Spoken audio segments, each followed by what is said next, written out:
College में जाने के बाद मैंने सोचा पढ़ाने का कार्य करना चाहिए और मैंने पढ़ाने का कार्य शुरुआत करी। उसी संस्थान में जिसने मुझे शायद एक बार पहले कभी नकारा था, वहां पे मैंने अध्यापन कार्य करने का निर्णय लिया। इस बात के लिए संस्थान से निकाल दिया गया मात्र 7 महीने के बाद। मैं पढ़ाना चाहता था, बच्चों के लिए कुछ करना चाहता था। जब लग रहा था कि सारे रास्ते बंद हो गए हैं, तब भी मुझे आज भी याद है कि 10th का रिजल्ट आने के बाद क्या हुआ। जब 10th का रिजल्ट आया तो मैं एक कोटा के बहुत बड़े संस्थान में आईआईटी की तैयारी के लिए दाखिला लेने के लिए गया। उस समय उस संस्थान में एंट्रेंस टेस्ट हुआ करता था और एंट्रेंस टेस्ट के लिए भी 10th की परसेंटेज देनी होती थी। चूंकि मेरे 10th में सिर्फ 78% ही थे, मुझे एंट्रेंस टेस्ट देने की अनुमति भी नहीं दी गई और मेरे पिताजी को कहा गया कि आप क्यों परेशान हो रहे हैं, आप अपने बच्चे को किसी और एग्जामिनेशन की तैयारी कराइए। मैं बहुत हताश और निराश लौटा, पर मैं आज आपको बता दूं कि मैं खुद हजारों बच्चों को आईआईटी की तैयारी करा चुका हूं, नीट की तैयारी करा चुका हूं और हजारों की संख्या में बच्चों को उनके सपने पूरे करने में मदद कर चुका हूं। ये कहानी है आज मेरी जिद और जुनून की, जो आप सबने सुनी होगी। जी हाँ दोस्तों, मैं आपका अपना Nitin Vijay, educator, founder and managing director, Motion Education Private Limited. जैसा कि आप सभी लोग जान ही गए कि मैं क्या करता हूं और आगे क्या करने वाला हूं, पर कहानी सुनते हैं मेरी जिद और जुनून की। कहानी की शुरुआत वहीं से, एक मध्यम वर्गीय परिवार से आता हूं, मिडिल क्लास फैमिली से आता हूं, पर संस्कारवान परिवार से आता हूं। संस्कारों ने हमेशा यही सिखाया कि लड़ते रहिए और आगे बढ़ते रहिए। शुरुआत हुई, पिताजी ने 11वीं 12वीं में जब मेरा एडमिशन नहीं हुआ एक सबसे बड़े संस्थान में, तो मैंने एक नॉर्मल कोचिंग से कोशिश करी। ऐसा नहीं कि उन्होंने तैयारी अच्छी नहीं कराई, बहुत बढ़िया उन्होंने तैयारी कराई, पर 12वीं में मैं सफल नहीं हो पाया, अपने लक्ष्य को प्राप्त नहीं कर पाया। बहुत हताशा और निराशा हुई क्योंकि बहुत पढ़ता था, पर फिर भी पिताजी ने साथ दिया और बोला कि एक बार और तैयारी करो। पैसे की थोड़ी तंगी थी, मुझे आज भी याद है। जब 12वीं के बाद यानी कि 12th के बाद जब मैंने दोबारा प्रिपरेशन शुरुआत करी, तो मेरे फादर को 2 रुपये सैकड़े का मतलब 2% इंटरेस्ट पर मंथ पर पैसा लेके आना पड़ा, क्योंकि हम कोटा से ही हैं, पर फिर भी रहने खाने का खर्च तो नहीं था, पर फीस भरने के लिए पैसा लाना पड़ा। मुझे आज भी याद है ये बात। पर मेरे फादर लेके आए और मैंने कोचिंग करी और 12वीं के बाद जब मौका मिला वापस करने का, तो मैंने दिन रात मेहनत, जी तोड़, जिद और जुनून के साथ मेहनत करी।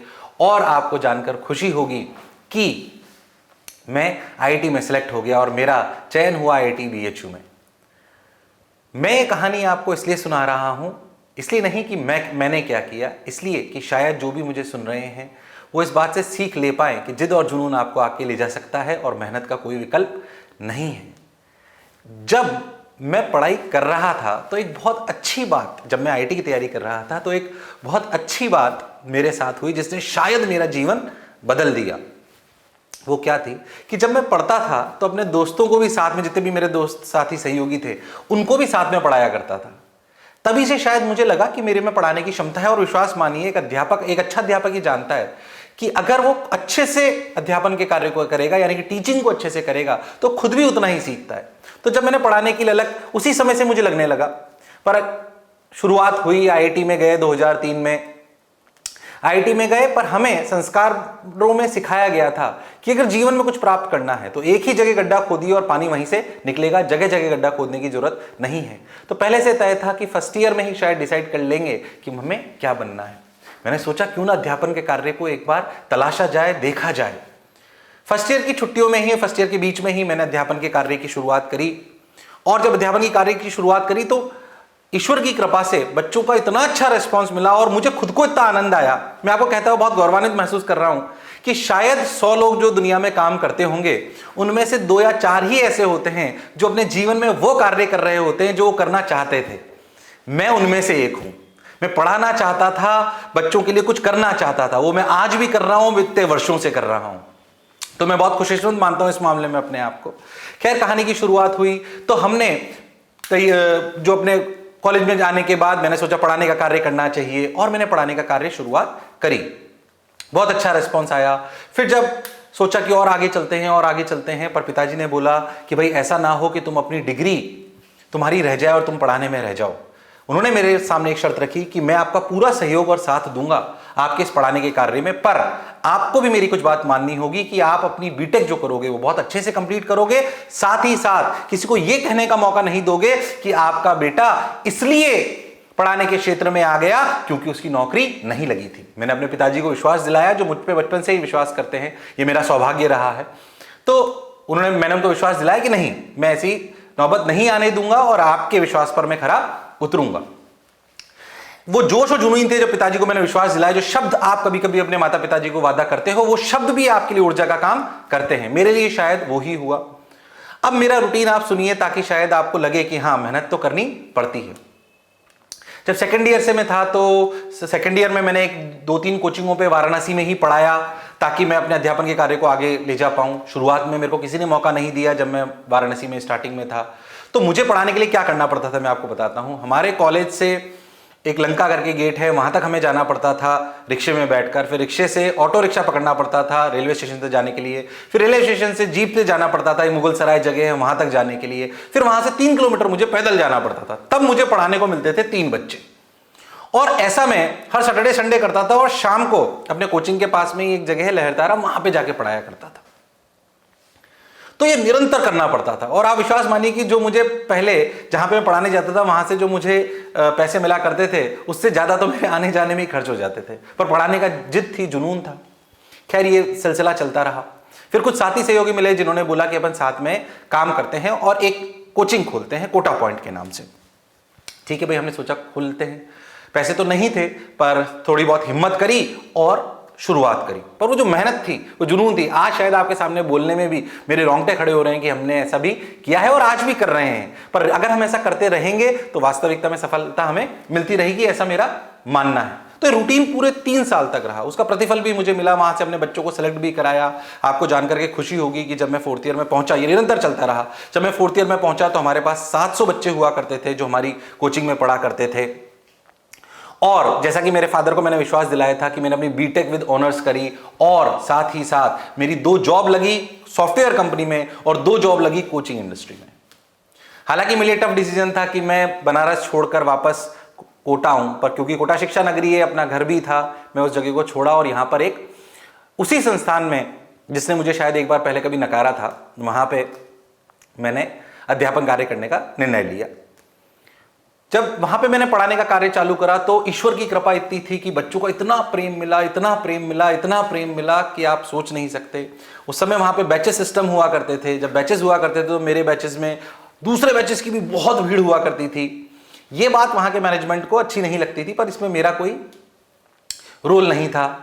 एक दिन वहां से मुझे इस कारण से, क्योंकि फीडबैक बहुत ज्यादा था और बच्चों को बहुत प्रेम था, बहुत स्नेह था, मुझे विश्वास मानो इस बात के लिए संस्थान से निकाल दिया गया मात्र 7 महीने के बाद। ये मैंने कभी सोचा नहीं था कि मेरे साथ ऐसा होगा कि इतना अच्छा परफॉर्म करने के बाद मुझे निकाल दिया जाएगा, पर ऐसा हुआ। बड़ा झटके का दिन था, पर हिम्मत रखी, साथ नहीं छोड़ा किसी भी आशाओं का और उम्मीदों का। उसी दिन शाम को बच्चे हमारे घर पे आ गए। बहुत सारे बच्चे मेरे घर पे आए, इकट्ठे हो गए घर के बाहर। उन्होंने बोला, सर हम आप ही से पढ़ेंगे। उन्होंने नहीं हमारी नई कोचिंग का नाम रखा मोशन एजुकेशन। बच्चों ने नाम रखा, बच्चों ने ही फीस तय करी और एक छोटे से कमरे में कोचिंग शुरुआत हुई। ऐसे शुरुआत हुई मोशन एजुकेशन की। उस छोटे से कमरे को आपको जानकर खुशी होगी, वो छोटा सा कमरा पहले दिन ही छोटा पड़ गया। फिर हमने दूसरा थोड़ी सी बड़ी प्रीमाइसेस ली, वो भी 3 दिन के अंदर छोटी पड़ गई। फिर हमने एक और बड़ी प्रीमाइसेस ली। बच्चों को इतना प्रेम और स्नेह मिला। मैं उनका आज भी इस मंच के माध्यम से शुक्रिया अदा करता हूं कि आप लोगों के प्रेम की वजह से ही मैं यहां पे हूं, और वही प्रेम है जो मुझे ऊर्जा लगातार बनाए रखने में सफल रखता है। खैर, मोशन एजुकेशन की शुरुआत हुई। शुरुआत बहुत अच्छी हुई, बहुत सुंदर हुई, बहुत आनंद आया। यहां तक कठिन परिश्रम ही था, पर जैसे जैसे संस्थान बड़ी होती है आपको और बहुत सारे संघर्ष करने पड़ते हैं। ऐसा नहीं है कि वो संघर्ष यहीं पर खत्म हो जाते हैं, वो लगातार निरंतर चलते रहते हैं। संस्थान जब बड़ी हुई तो कॉम्पिटिटर्स बहुत बड़े थे जिनके पास बहुत पैसा था। मैं बहुत मध्यम वर्गीय परिवार से आता हूं, तो पैसे का कोई सपोर्ट नहीं था। हाँ, मॉरल सपोर्ट मेरे साथ हमेशा परिवार का रहा, जो कि एक महत्वपूर्ण रोल प्ले करता है।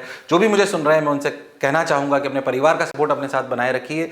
ये पैसे से 100 गुना ज़्यादा बड़ा सपोर्ट है। पैसा आप अर्जित कर सकते हैं, पर ये जो मोरल सपोर्ट आपको चाहिए वो आपकी फैमिली या आपके साथीगण ही आपको दे सकते हैं। वो सपोर्ट मेरे साथ रहा। कई बार कोचिंग को चलाते वक्त भी ऐसी परिस्थिति आई कि लगा कि अब हम इसे नहीं चला पाएंगे, पर हिम्मत नहीं आ रही और जुटे रहे, और लगा कि नहीं कर पाएंगे पर फिर भी लगे रहे, पढ़ते रहे, पढ़ाते रहे, हिम्मत रखते रहे और आगे बढ़ते रहे। जब ये हम करते रहे तो जब लग रहा था कि सारे रास्ते बंद हो गए हैं, तब भी कोई ना कोई रास्ता ईश्वर जरूर खोलता है। ये मैं अपने एक्सपीरियंस के साथ आपको कह सकता हूं। जब भी ऐसा कभी आपको लगे कि आपके आत्मसम्मान को ठेस लगी है, चाहे वो मुझे ऐसा लगा हो जब मुझे निकाला गया हो, तब मैंने सोचा कि नहीं, मेरे आत्मसम्मान ने ही मुझे झकझोरा और कहा कि नहीं, मैं आत्मनिर्भर बन के बताऊंगा और बहुत सारे लोगों को अपने साथ आत्मनिर्भर बनाऊंगा। तो जब कोचिंग चली तब भी कई बार ऐसा लगा कि नहीं, हम कर पाएंगे, पर ईश्वर ने साथ दिया, मेहनत ने साथ दिया, जिद ने साथ दिया, जुनून ने साथ दिया, और निरंतर 15 घंटे की मेहनत जो रोज की रही, उसकी वजह से हम आगे निरंतर बढ़ते रहे और बढ़ते रहेंगे। मैंने बहुत संक्षेप में अपनी कहानी आपको इसलिए बताई ताकि आप समझ पाएं कि जिद, जुनून और मेहनत ऐसी चीजें हैं जिनका कोई विकल्प नहीं है और इनके लिए आपको संकल्प करना पड़ेगा। तो मैं आपको बता दूं कि अगर आप इन लक्ष्य को लेकर आगे बढ़ते रहेंगे, निरंतर प्रयास करते रहेंगे, तो कोई भी चीज ऐसी नहीं है दुनिया में जो आपको पीछे कर दे। ऐसा मेरा विश्वास है और ऐसा मेरा मानना है। मैं आशा करता हूं कि आप सभी लोगों को मेरी बात समझ में आई होगी, और मैं अंत में यही कहूंगा कि कोई लक्ष्य मनुष्य के साहस से बड़ा नहीं, और हारा वही जो लड़ा नहीं, हारा वही जो लड़ा नहीं। बहुत बहुत धन्यवाद। लगता था शायद मैं आईएएस बन भी जाऊं तो मुझे इंग्लिश शायद नहीं बोल पाऊंगा।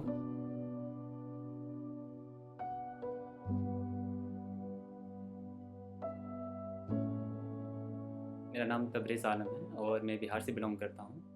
मैंने जो भी मेरा एजुकेशन मैंने बिहार से हिंदी मीडियम में मैंने प्राप्त की, और लास्ट में मैंने अपना ग्रेजुएशन कंप्लीट किया है। प्रेजेंटली मैं दिल्ली में रह रहा हूं और यूपीएससी का प्रिपरेशन कर रहा हूं। तो प्रॉब्लम जो सबसे बड़ा जो प्रॉब्लम होता है कि जैसे आप हिंदी मीडियम स्कूल जब प्राप्त करते हैं तो क्या होता है कि जब कोई अगर आपसे कोई प्रश्न पूछता है इंग्लिश में, तो आप तो उसके बारे में जानकारी आपको होता है, बट क्या होता है कि लैंग्वेज का आप उस इंग्लिश में एक्सप्लेन नहीं कर पाते। इंग्लिश से तो बहुत डर लगता है, क्योंकि मेरा इन्वायरमेंट ही नहीं है, तो इंग्लिश से डर लगेगा, ये नेचुरल है।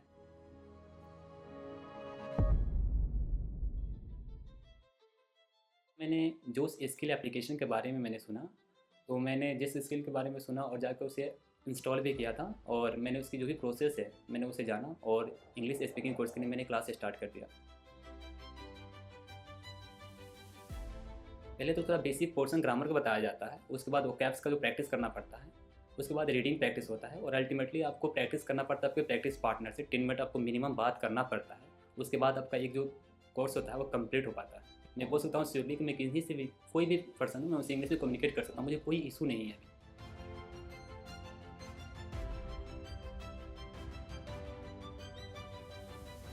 सो जोश स्किल ने काफ़ी हेल्प किया मेरी कम्युनिकेशन स्किल को इम्प्रूव करने में। So that's why today I am here. So first of all I would like to thank Josh Skill who really helped me a lot to improve my communication skill. Thank you, Josh. And finally, I would like to say, education is the most powerful weapon which you can use to change the world. Thank you.